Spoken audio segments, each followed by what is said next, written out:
Hello दोस्तों, welcome to my channel time is money 696। तो आज हम जानेंगे कि आरओई तथा आरओसी क्या होता है तथा आरओई तथा आरओसी इन्वेस्टमेंट करते टाइम देखना क्यों बहुत जरूरी होता है। फर्स्ट ऑफ ऑल, आरओई इसका अर्थ होता है रिटर्न ऑन इक्विटी।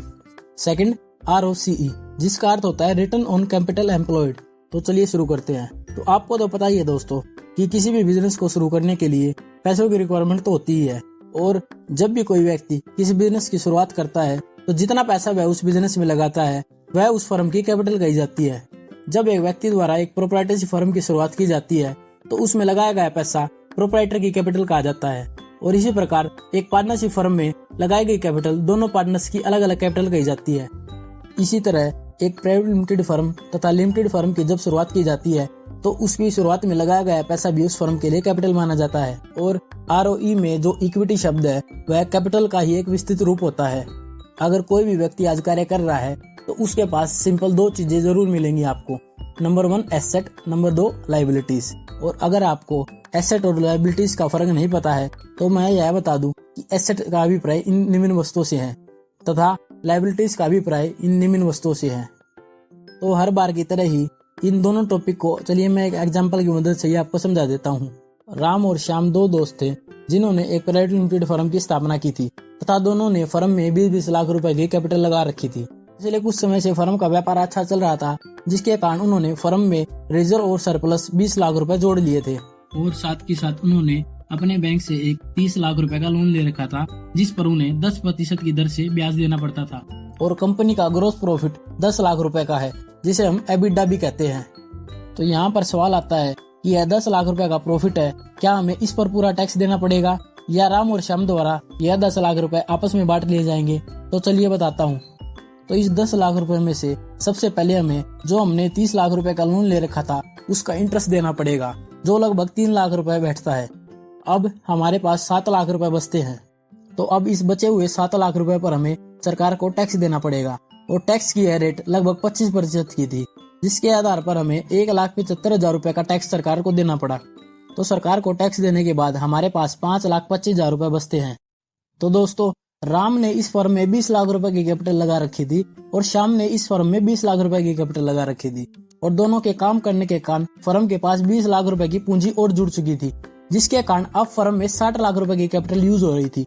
जिसके आधार पर हमें यह देखना है कि जो हमें नेट प्रॉफिट प्राप्त हो रहा है वह कैपिटल का कितने प्रतिशत हिस्सा है। तो इस प्राप्त हुए 5,25,000 रुपए को 60 लाख रुपए की कैपिटल से डिवाइड कर 100 से गुणा कर देंगे तो हमें रिटर्न ऑन इक्विटी प्राप्त हो जाएगा, जो लगभग 8.75% प्राप्त होता है। रिटर्न ऑन इक्विटी को अगर मैं आपको आसान शब्दों में बताऊं तो फर्म द्वारा यूज करने वाली कैपिटल पर कितने प्रतिशत के रिटर्न प्राप्त हो रहे हैं यह हमें आरओई से पता लग जाता है। अपने लिए हुए इस उदाहरण में हमें 8.75% का रिटर्न प्राप्त हो रहा है, जिसका अर्थ यह है कि अगर हम इस 60 लाख रुपए को एफडी पर कराते तो हमें अनुमानित 7% का रिटर्न प्राप्त होता, और अब हमें 8.75% का रिटर्न प्राप्त हो रहा है। एक बात याद रखना दोस्तों, अगर किसी व्यक्ति द्वारा फर्म में अपने रिश्तेदार तथा दोस्तों से पैसा उधार ले रखा है और वह उस फर्म के भी आप पर उस पैसे को यूज कर रहा है तो वह उस फर्म की ही कैपिटल मानी जाएगी जब तक वह उनको इंटरेस्ट नहीं दे रहा है। इसे रिटर्न ऑन इक्विटी निकालते समय कैपिटल में ऐड किया जाता है। दोस्तों, मैंने यह उदाहरण आपको एक प्राइवेट लिमिटेड फर्म के आधार पर दिया है। अगर यहाँ पर एक पब्लिक लिमिटेड फर्म भी होती तो उस कैपिटल में आईपीओ के माध्यम से जितने भी पैसे जुटाए गए हैं वह भी उस फर्म की कैपिटल में ऐड की जाती, क्योंकि वह भी उस फर्म की इक्विटी मानी जाती है। तो चलिए अब मैं आपको आरओसी के बारे में बताता हूँ।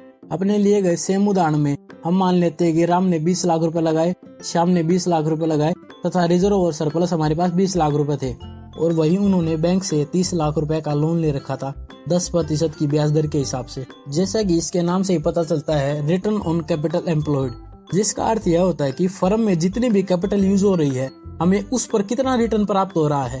आरओसी की वैल्यू हमें यह बताती है। तो यहाँ पर दोस्तों 20 लाख रुपए राम के भी यूज हो रहे हैं, श्याम के 20 लाख रुपए यूज हो रहे हैं तथा रिजर्व और सरप्लस के 20 लाख रुपए यूज हो रहे हैं तथा जो बैंक से लोन ले रखा था वह भी यूज हो रहे हैं फर्म में। तो रिटर्न ऑन कैपिटल एम्प्लॉयड निकालते समय हमें इक्विटी के साथ साथ जितनी भी हमारी लायबिलिटीज होती है, चाहे वह शॉर्ट टर्म की हो चाहे वह लॉन्ग टर्म की हो, रिटर्न निकालते समय हमें यह जरूर ऐड करनी पड़ती है। तो सवाल यह आता है कि पिछली बार तो हमने नेट प्रॉफिट लिया था रिटर्न ऑन इक्विटी निकालने के लिए, तो रिटर्न ऑन कैपिटल एम्प्लॉयड निकालने के लिए हमने यह जो 30 लाख रुपए का लोन था यह भी इसी में शामिल कर लिया है, इसलिए अब हमें नेट प्रॉफिट नहीं लेना है, अब हमें ग्रोस प्रॉफिट यानी एबिडा लेना है। तो यहाँ पर नेट प्रॉफिट की बजाय एबिडा लेने की यह मुख्य वजह है कि अब हम इक्विटी के साथ साथ जितनी भी हमारी लायबिलिटीज हैं उनको भी ऐड कर रहे हैं, साथ में उन पर रिटर्न निकाल रहे हैं। तो अब इक्विटी और लायबिलिटीज को ऐड करने के बाद हमें 90 लाख रुपए की वैल्यू प्राप्त होती है और हमारा एबिडा पिछली बार की तरह ही 10 लाख रुपए का है। 10 लाख रुपए के इस एबिडे को अगर हम 90 लाख रुपए की कैपिटल से डिवाइड कर 100 से गुणा कर देंगे तो हमें हमारा रिटर्न ऑन कैपिटल एम्प्लॉयड प्राप्त हो जाएगा। तो हमें 11.11 का रिटर्न प्राप्त होता है। तो यही फर्क होता है ROE तथा ROCE में। वीडियो अगर अच्छी लगी हो तो वीडियो को लाइक तथा चैनल को सब्सक्राइब कर दीजिएगा, जिससे मेरी आगे आने वाली हर वीडियो आप तक बहुत जल्दी पहुंच सके।